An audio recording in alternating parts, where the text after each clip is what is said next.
Welcome once again to the stage. Thank you for being with us. Thank you for being a part of this exciting journey.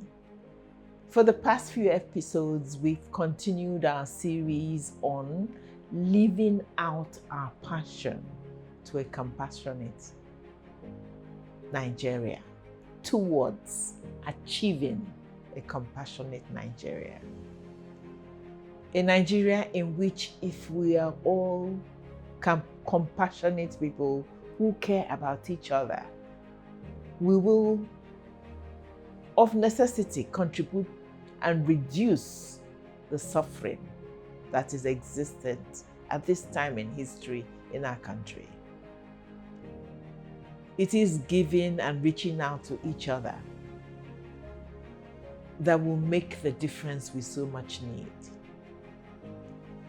But particularly exciting for us in Z4C is the fact that in describing the series, we talked about the fact that everybody has to be a part of it, can be a part of it.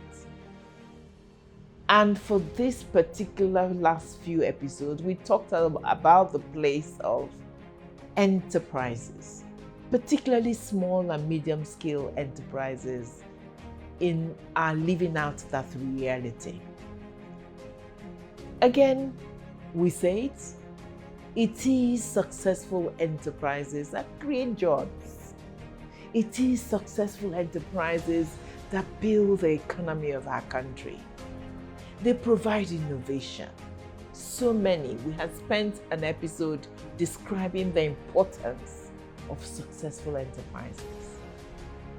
But we also find joy, and we are totally convinced that enterprises by young entrepreneurs are crucial. They are more innovative.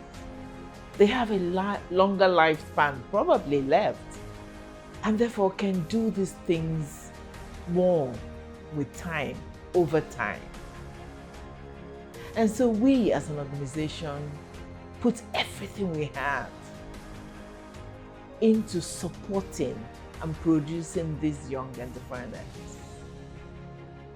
They are our today, they are our future, they are our tomorrow.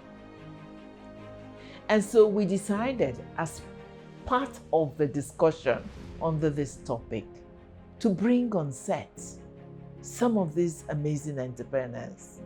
Seeing is believing. We're not just talking.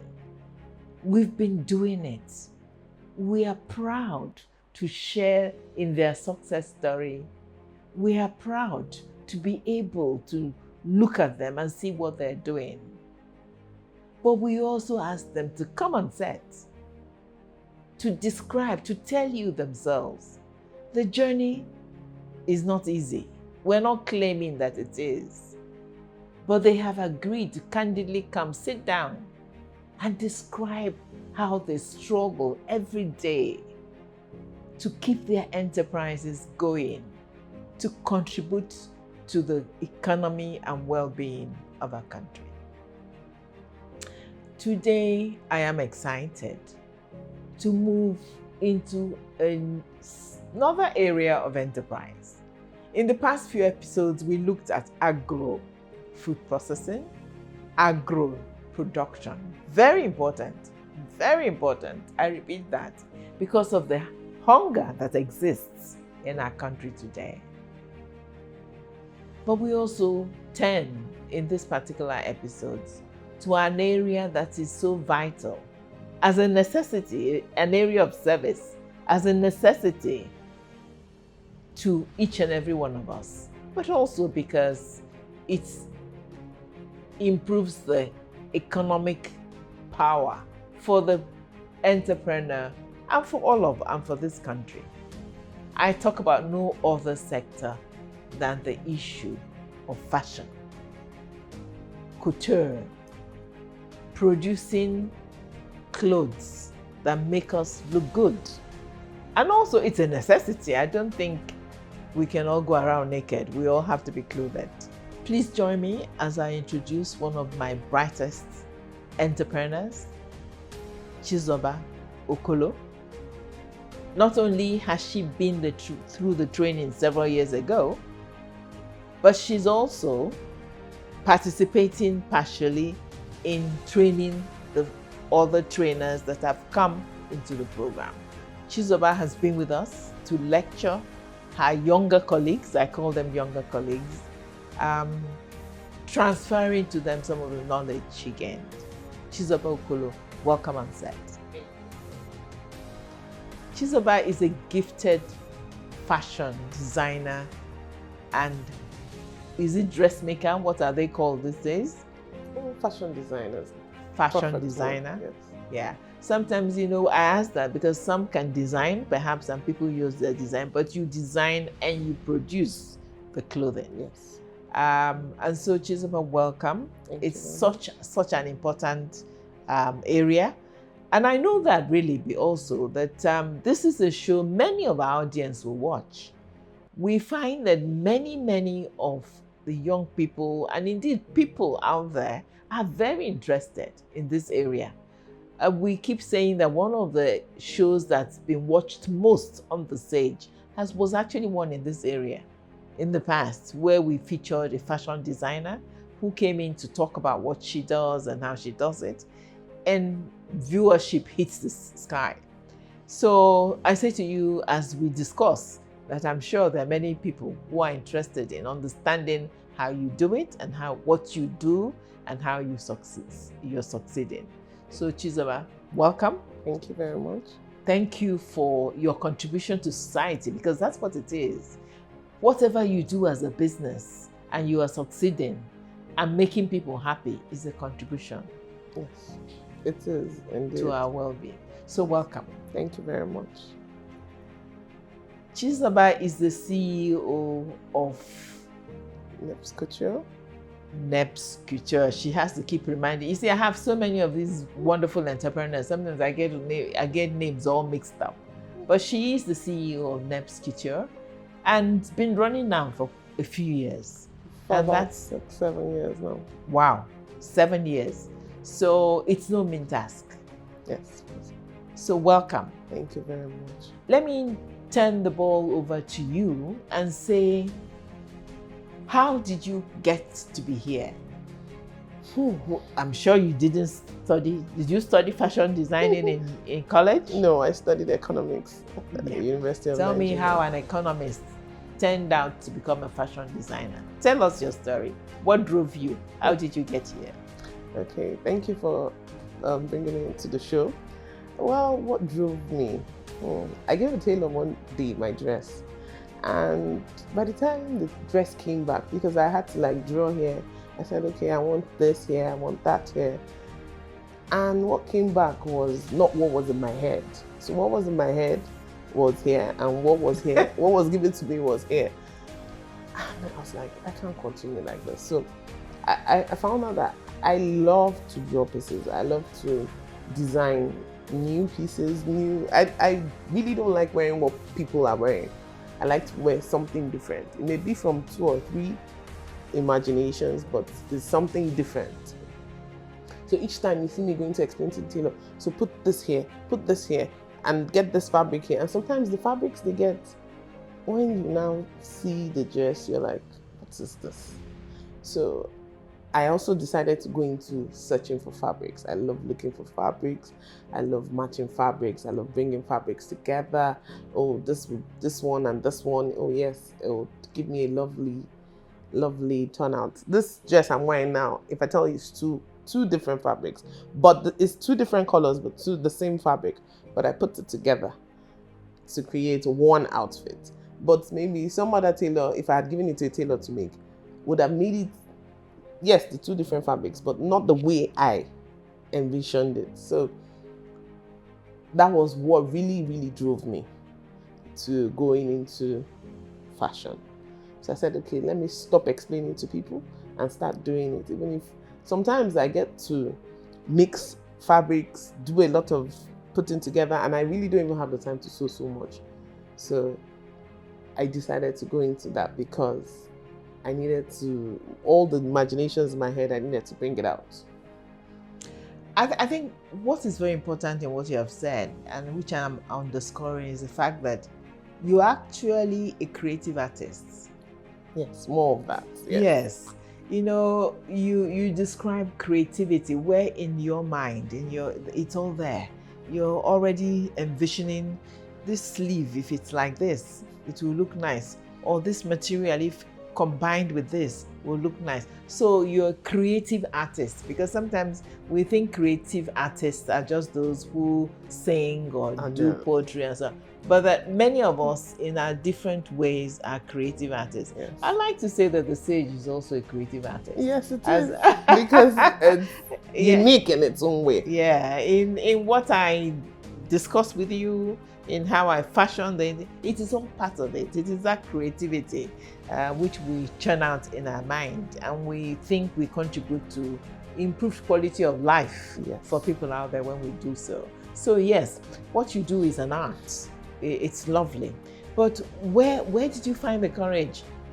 How did you, that you can actually sew and put it together? How did that skill come about? Okay, so at first I kept saying, oh, can I do this?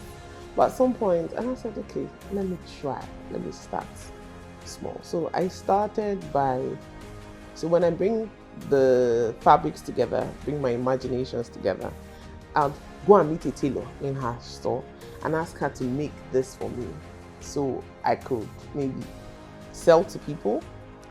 I still wasn't getting what I wanted. So at some point I just said, no, you know what, I think it's time I get a machine and I start from my house.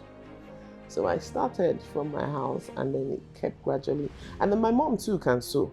Okay. But she never actually went to learn sewing anyway. I think it's a thing in their house, her and her sisters.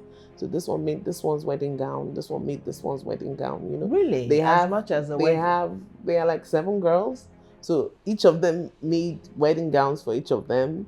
And they just had a cousin who knew how to sew, and she was always sewing in the house, and they were always watching her.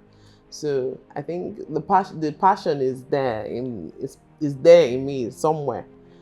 So I think that also helped. My mom also likes the fashion world. So 2 of us together, we kept bringing ideas, and then that's how from one machine I decided to get another one, and then I said, okay, it's time to look for a space before I went out to get a small space close to the house. So that was basically it. So I said it's time I stopped giving people, because I still won't get that desired outcome that I want. So that's what made me really come out all. I never let my C4C fellows escape without telling me what impact did C4C's empowerment, did it have any impact at all in this, in your turning it into a business?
Well, I would say C4C came at a time where I needed to expand.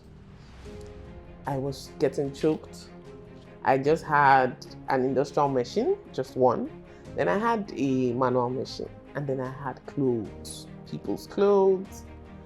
It was going into December. I got my machine in November, I think, from C4C. So I think C4C was a blessing. It came at a time when I needed it. And the first day the machine came to my shop, he started working that day. It worked. I got somebody else. I got another tailor to come and help me, because you could get people to come and work with you. You know, you could cut, they could sew, you could cut for them, they could, put together.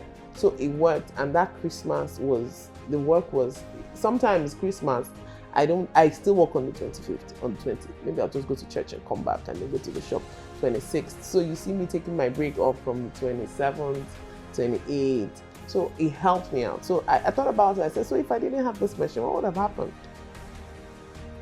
Because at some point in December, I have to even stop collecting clothes. But I don't know what happened that period. And the clothes, it was overwhelming. But thanks to C4C, I got another machine that period. And it was really a blessing.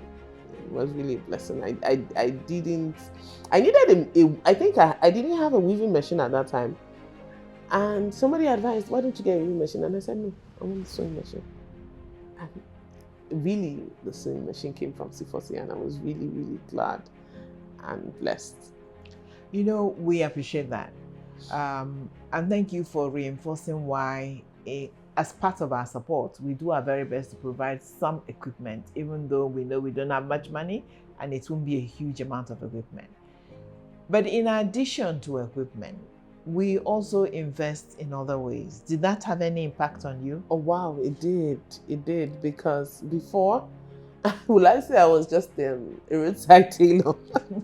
Now I can call myself a fashion designer, because then I was just sew and give the customer, sew and give the customer. And then I wouldn't advertise my clothing. Like now, I'm making some of my ready-to-wear collections for this season, and I cannot sell anyone because I have to, do the branding. I have to take pictures. I have to put them on my Instagram handles and all of that. But before I went to C4C, as I'm sewing one, I'll maybe be taking a picture and be selling it off immediately. So I didn't have pictures. I never used to brand them, So the business got better. My finances got better. My pricing got better. Before I was doing, I don't want the customer to go. And, not understanding that it's a business. It's not about pleasing people. It's a business, and the business has to grow. Yeah. So when I got that idea that, this business really has to grow, you can't keep pleasing people, that's when the business started to grow. That is beautiful. Thank you, because you've put into words sometimes concepts we find it hard to explain to people, to our partners and to the audience, that we provide empowerment in helping you structure. Yes. You structure, you understand how to price, you understand how to market, you understand how to brand, all of that is what holds up a business and sustains it. And indeed makes it a business. Because too many times we find that so many people out there don't understand these basic principles. There are techniques that need to be taught. And so we're proud of it. You brought the two things together that we provide as support beautifully together. The knowledge that allows you to structure your business and run it successfully, and a little bit of equipment, essential equipment, that also supports that and makes the engine run. And so yes, we're proud that you're affirming that, because it encourages us. Yes. It encourages us, and we will strive to continue and look forward to partners who can also pitch in and be a part of what we do, so that many more young entrepreneurs will have the support that you had. So yes, thank you for that example. There's a lot more to listen to you about, but let me say that so now as you grew, more sewing happening, and so on and so forth, you mentioned previously you moved out a little so that is that a fact so that you are perhaps not in the way for the rest of the family? Well, yes, I moved out so that I could have more space. So I could have space to, store fabrics. I told you that I also sell fabrics. I match make fabrics for people. So that's the only way people could now Okay, see the that's interesting. fabrics. So Yes. you are now also buying fabrics so that they can choose from what you sell. Yes. Yeah. So I buy fabrics from Aba. So sometimes I go to Aba to source some of these fabrics. Sometimes I maybe if I have the opportunity to travel out, I buy fabrics a lot. My mates will travel out and buy clothes, jewelry, but I'll be looking for where they sell fabrics because I just love fabrics. I may not have a need for it now, but I'll have a need for it very soon. So I always like to. So I'm a collector of fabrics. I'm a collector of pieces. No piece is too small. I pick pieces together and then I keep for that rainy day, so that when I want to make something that's out of the blues, I can have something to use. Yeah, so I like the space now. Okay, that's exciting because three things sort of is coming out for me as I listen to you, with rapt attention. One is you're a creative artist, really, in terms of the fact that you love to combine fabrics and so on. The other is the art of the sewing, and so on. But now you're talking about a collector. The fabrics themselves is an absorbing passion for you, Yes. Who knows, if we let you might go into textile manufacturing. That's a dream one day, actually. I've thought about it. And I'm like, oh, but what would that cost? Oh, that needs to go big. And I'm keeping it somewhere. Maybe that's part of my retirement plans. We will, no. We won't let you retire before you do it. We will come back to address it even in this program. Okay. So yes, everything good thing must come to an end. So for the moment, we will interrupt your being with us because that's the time we have to air, but we will come back. Let me assure my audience that Chizoba will still be with us next episode as she goes a great deal more into what she does. We've only just heard the beginning, what got her to where she is, how she decided to venture into the fashion business and be the CEO of a couture. The influence from her family, her siblings, her mom, her love of creativity, and also some of the disappointments she's had in her own life as she tried to bring some of these creative thoughts into her own mode of dressing. But there's still a great deal more to be said, and to be shared. So we call it quits for this episode, but please be with us next episode as we continue this amazing story with our guests, Chizoba Okolo. Thank you. Thank you. See you next episode.